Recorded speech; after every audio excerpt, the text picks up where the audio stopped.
Good morning students. Last period में हमने देखे थे लेसन क्रमांक 3। आज हम देखेंगे लेसन नंबर 4 उपास। उपास जानते हो? उपास रखते हो? सब रखते हैं। चलो, तो उपास है ना? जो खाना नहीं खाया दिन भर भूखा रहेगा तो उपास हो गया। और क्या उपास देखते हैं। पु ल देशपांडे इसके लेखक पुरुषोत्तम लक्ष्मण देशपांडे। अब जानेंगे हम पुरुषोत्तम लक्ष्मण देशपांडे के बारे में। ये एक विनोदी लेखक है। काय आहे? विनोदी लेखक आहेत। थोर साहित्यिक आहेत मराठी विषयातले। ठीक आहे, तर बघा नाटक देखील यांनी लिहिलेली आहे आणि भरपूर लेखन आहे त्यांचे, भरपूर विनोदी कथा आहेत। बटाट्याची चाळ यांचं एक विनोदी लेख आहे हे। ठीक आहे, नाटक आहे हे। बघा, पु ल देशपांडे पुरुषोत्तम लक्ष्मण देशपांडे त्यांचं पूर्ण नाव 1919 ते 2000। जन्मवर्ष त्यांचं काय आहे? 1919 1919। उनका जन्म साल है, 2000 उनका मृत्यु हुई। थोर मराठी साहित्यिक, विनोदी लेखक, नाटककार, प्रवास वर्णनकार, चतुरस्त्र कलावंत, सूक्ष्म निरीक्षण, मार्मिक आणि निर्मळ विनोद, तरल कल्पनाशक्ती आणि भाषेचा कल्पक व चमत्कृतीपूर्ण उपयोग करण्याचे कौशल्य हे त्यांचे लेखन विशेष। तर हे थोर मराठी साहित्यिक आहेत, नाटककार आहेत, प्रवास वर्णनकार आहेत, विनोदी लेखक आहेत, म्हणून यांना चतुरस्त्र कलावंत, प्रत्येक गुणामध्ये जो संपूर्ण असतो है ना, परिपूर्ण असतो, त्याला चतुरस्त्र कलावंत असं म्हटलं जाते। बारकाईचं निरीक्षण आहे यांचं, निरीक्षण अगदी सूक्ष्म आहे, सूक्ष्म बारकावे लेखनातले जाणतात। त्यासोबतच मार्मिक आणि निर्मळ विनोद है ना, विनोद समजतात ना, मजा मस्ती, तर अशा विनोद ते करतात। त्यासोबतच त्यांचं कल्पक भाषेवर अगदी कल्पकता त्यांची आहे, कल्पनाशक्ती अगदी तरल आहे। त्यासोबतच चमत्कृतीपूर्ण भाषेचा उपयोग कसा करायचा या गोष्टीचे विशेष त्यांच्या लेखनामध्ये आपल्याला जाणवते। तर किस तरीके से वो भाषा का उपयोग अपने लेखन में करते हैं, उनकी चमत्कृति कैसे तैयार करते हैं, ये सारी चीजें, ये कौशल्य उनके जो है, ये गुण उनके जो है वो उनके लेखन में हमको दिखाई देते हैं। आगे देखते हैं। तू का म्हणे तुझे आहे तुझपाशी अंमलदार, सुंदर मी होणार, ती फुलराणी इत्यादी स्वतंत्र आणि रूपांतरित नाटके। ये जो नाटक है, तू का म्हणे तुझा आहे तुझपाशी अंमलदार, सुंदर मी होणार, ती फुलरानी, ये जो है स्वतंत्र मतलब किसी के हेल्प के बिना, ये खुद की उनकी ये नाटक है। सदू आणि दादू, विठ्ठल तो आला आला इत्यादी एकांकिका संग्रह, खोगीर भरती, असामी असामी, खिल्ली, बटाट्याची चाळ, हसवणूक इत्यादी विनोदी लेख संग्रह, अपूर्वाई, पूर्वरंग, जावे त्याच्या देशा इत्यादी प्रवास वर्णने, व्यक्ती आणि वल्ली, गणगोत, मैत्र इत्यादी व्यक्तिचित्रणात्मक पुस्तके, अशी विपुल ग्रंथ संपदा त्यांची आहे। त्यांच्या व्यक्ती आणि वल्ली या पुस्तकाला साहित्य अकादमीचा पुरस्कार मिळालेला आहे। भारत सरकारने पद्मभूषण या पुरस्काराने त्यांना सम्मानित केले। तो कितने सारे बुक्स उन्होंने प्रवास वर्णन लिखे हैं, उन्होंने विनोदी लेख लिखे हैं, व्यक्ति चित्रणात्मक बुक उन्होंने लिखे हैं, कितने सारे लेख उन्होंने लिखे, कितनी सारी ग्रंथ संपदा उनकी है। और उनके व्यक्ति आणि वल्ली ये जो पुस्तक थी उनकी, इस पुस्तक को उनके साहित्य अकादमी का पुरस्कार मिला है। और साथ ही भारत सरकार ने पु ल देशपांडे को पद्म भूषण इस पुरस्कार से सम्मानित किया है। तो अब जानते हैं हम, ये हमने जाना पु ल देशपांडे के बारे में। अब जानते हैं हम कि इस उपास इस लेसन में पु ल देशपांडे ने हमें क्या बताया है। तो देखिए, मध्यमवर्गीय व्यक्तीचा संकल्प व संकल्पपूर्ती कसे अंतर पडते आणि संकल्प करणारे व्यक्ती कसे हास्यास्पद ठरतात याचे मजेदार चित्रण प्रस्तुत लेखात पु ल देशपांडे यांनी केलेले आहे। क्या बताया है कि एक मध्यम वर्गीय मिडिल क्लास फैमिली से जो लोग रहते हैं, फैमिली के जो लोग रहते हैं, उनके बारे में यहाँ बताया गया है कि वो अगर एक चीज का अगर एक उद्देश्य पूर्ति उनकी जो रहती है, वो उद्देश्य पूर्ति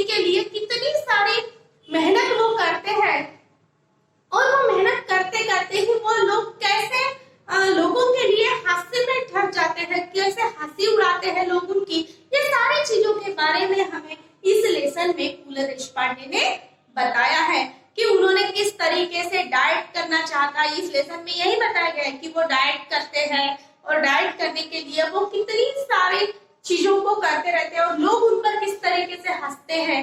ये सारी बातें इस लेसन में बताई गई है। चलिए देखते हैं। माझ्या खाजगी उपोषणाची हकीकत चाळीत जाहीर झाली आणि येता जाता ही माझी नाही ती भानगड आहे, उगीच हात दाखवून अवलक्षण आहे, पेरलं ते नाही तेव्हा खाजगी झालं, अशी वाक्य माझ्या कानावर येऊ लागली. पण मी कोणत्याही टीकेला भीक घालणार नव्हतो. काय म्हणाले आहे की खाजगी उपोषण म्हणजे उपास करायचा ते मी ठरवलं, मग हे माझं खाजगी झालं है ना. मैंने सोचा है कि मैं उपवास करूंगी, ठीक है, तो ये मेरी खाजगी हुई ना, प्राइवेट हुई, पब्लिकली बात हुई नहीं है नहीं. लेकिन ये बात जब लेखक ने जाना कि मुझे उपवास करना है, मुझे डाइट करना है, ये बात जब उन्होंने करनी चाहिए तब लोग उनको क्या बोलने लगे कि नहीं ये फालतू की बात है, कुछ भी बात है ना. हात दाखवून अवलक्षण म्हणजे आपण हून संकट ओढ़ घेने, यानी अपने पैर पर खुद ही कुल्हाड़ी मार ले, ऐसी बात है. ऐसे लोग बोलने लगे थे और ऐसी बातें जो है वो कानों पर पड़ रही थी. लेकिन मैं ये सारी बातों को की तरफ जो है वो ध्यान देने वाला नहीं हूं, ऐसा यहाँ लेखक बोल रहे. 181 पाउंड.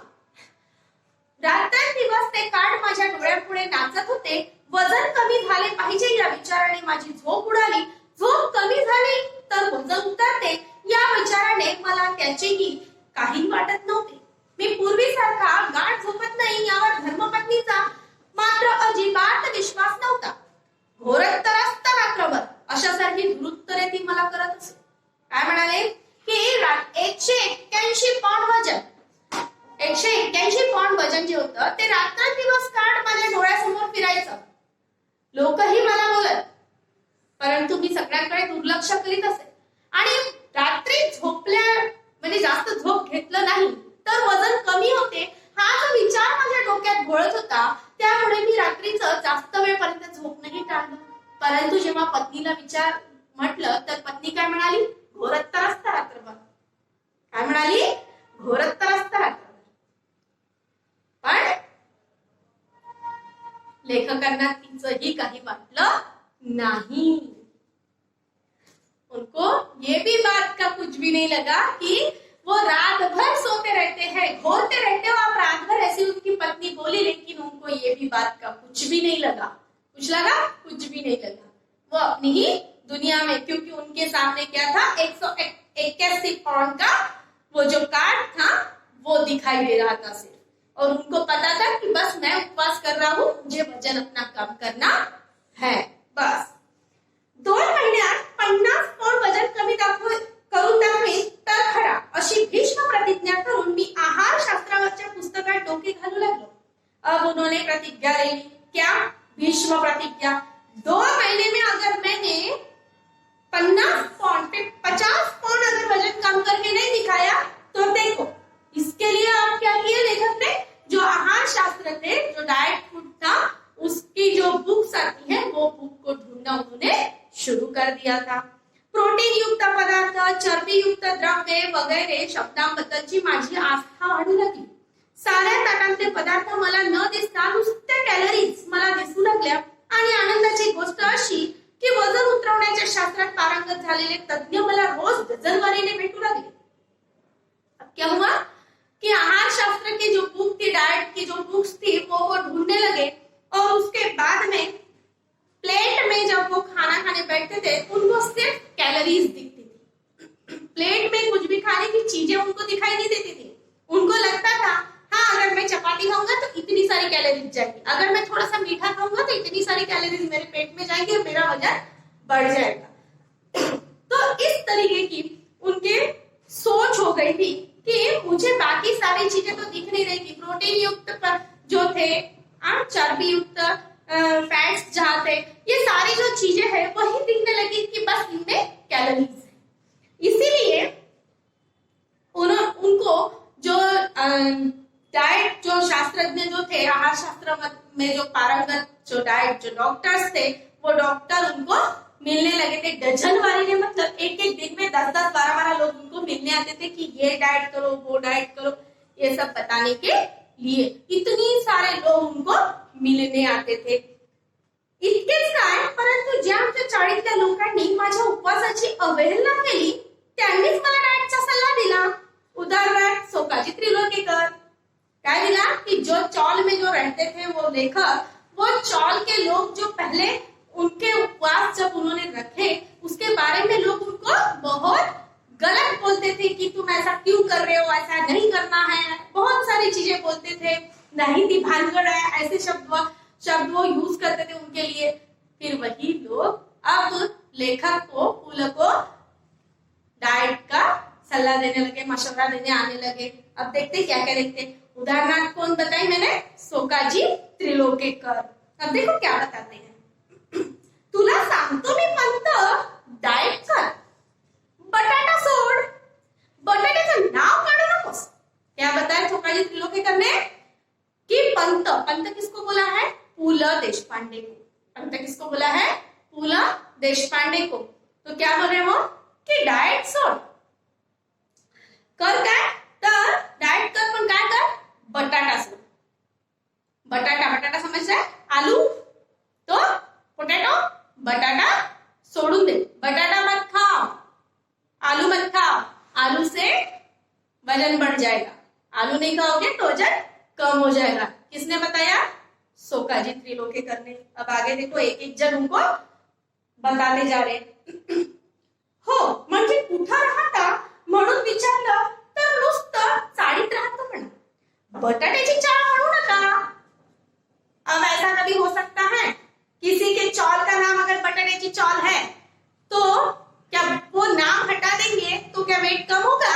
ऐसा हो सकता है क्या? नहीं ना. तो लेकिन लेखक को क्या बात बोल रहे हो कि सिर्फ ऐसा बोलो कि मैं चौल में रहता हूं, मैं बटाटे की चौल में रहता हूं, मी बटाट्याच्या चाळीत राहतो, ऐसा बोलो मत. सिर्फ मैं चौल में रहता हूं मतलब चाल के सामने का बटाटा निकाल. ऐसा किसने बोला?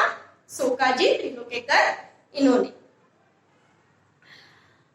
वजन वाढेल, ही जनोबा रेगे या इस्माला काय म्हणावे हे मला कळत नाही. हे नेहमी तिरके बोलायचे. म्हणजे काय? जनोबा रेगे ये भी एक है जो तिरके पद से तिराई उत्तर से उत्तर देता था उनको. पण सोकाजींनी त्याला परस्पर जामून टाकले. ए इडियट, सगळ्याच गोष्टीत जोक काय मारतोस नेहमी. क्या बोले हैं सोकाजी त्रिलोकेकर जनोबा रेड्डी को? ए इडियट, ए मूर्खा, प्रत्येक वेळेस जोक मारतो का? हम भी बोलते हैं ना, इडियट हमेशा जोक मारते रहता है. और वैसे ही उन्होंने भी बोले हैं. तुला मी सांगतो पंत, तुला तू बटाटा सोड.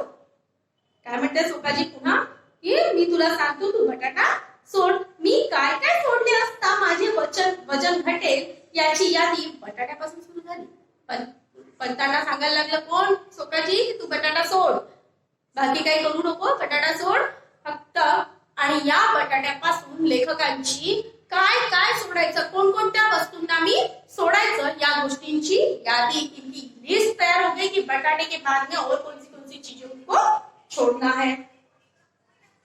बटाट्याचं ठीक आहे, पण पंत आधी भात सोडा.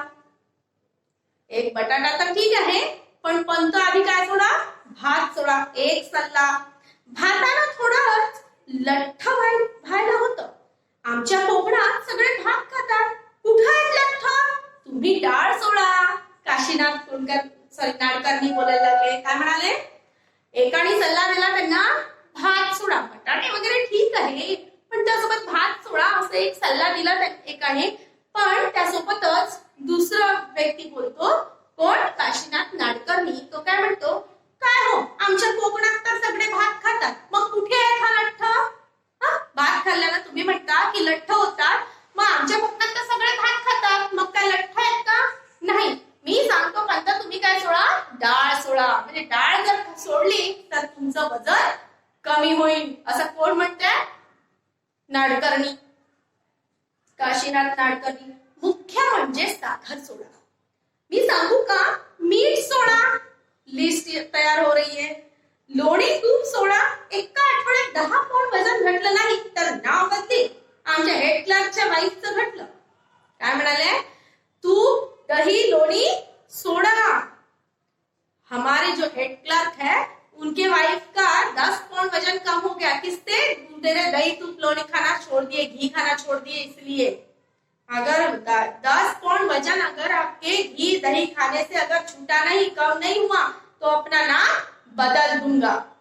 ऐसा एक बोल रहा है. तेल आणि तळलेले पदार्थ आधी सोडा. बाबू काका म्हणाले, बघा एक लिस्ट तयार होते आहे. तेल और तले हुए चीजें मत खाओ. दिवसा झोपणं सोडा. करायचं काय, खायचं काय, सगळंच काय सोडलं. आता मीठही सोडलं. खरं म्हणजे पत्ते खेळायचं सोडा. बसून बसून वजन वाढतो. मी मात्र या सर्व जणांचे ऐकून मनाचे करायचे ठरवले आणि पहिला उपाय म्हणून मी आहार परिवर्तन सुरू केले. अब इतने सारे लोगों ने बताया है उनको कि ये छोड़ो वो छोड़ो. कोई बोलता है बटाटा लगाना छोड़ो, बटाटा खाना छोड़ो, भात छोड़ो, दाल छोड़ो, शक्कर छोड़ो, मीठ छोड़ो, नमक छोड़ो, सारी चीजें छोड़ दो. हाँ, तेल छोड़ो, दूध छोड़ो, तूप छोड़ो, लोनी छोड़ो, सब छोड़ो. और खाओ क्या? कुछ भी नहीं. और इसीलिए लेखक ने क्या सोचा, पंत ने क्या सोचा कि सबकी बातें उन्होंने सुन ली और अपने मन से करने की सोची और अपने आहार में परिवर्तन करना उन्होंने शुरू कर दिया. तो स्टूडेंट्स, यहाँ तक हमने पढ़े हैं. इसके बाद का जो है वो नेक्स्ट वीडियो में हम पढ़ेंगे. लेकिन स्टूडेंट्स, इस लेसन को आपको घर में ही अच्छे से पढ़ना है. रीडिंग इसको समझ के करनी है. ठीक है. Thank you.